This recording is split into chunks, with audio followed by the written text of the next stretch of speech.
channel. Today we are going to discuss how to fix your purchase could not be completed.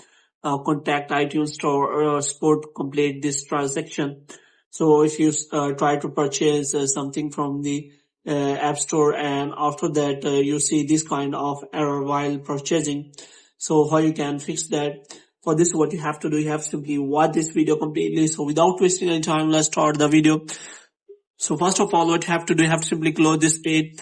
And after closing the page, what you have to do, you have to simply make sure that you are connected to a proper Wi-Fi or internet connection.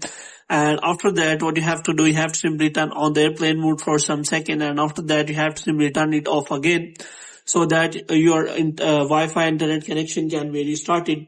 And the next thing you have to do is you have to simply go to settings. And after that, what you have to do, you have to simply go back.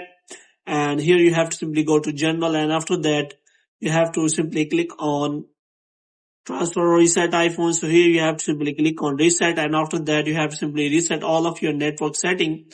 And the next thing you have to do is you have to simply go to name or Apple ID, and after that you have to simply go to media and purchases, and you have to simply click on view account. And after a few seconds of loading in view account, you will find the option of manage payments. So in manage payments, you will find all of your payment methods. So if you see any kind of error in your payment methods, then what you have to do, you have to simply change the payment method or try to verify the payment method, or remove that payment method or try to add a new payment method. But if you have already tried that but it is not working, then only solution is that described in the error, which is as you have to simply go to iTunes Store and contact the iTunes Store support so that they can help you in a better way. So hope you have liked this video.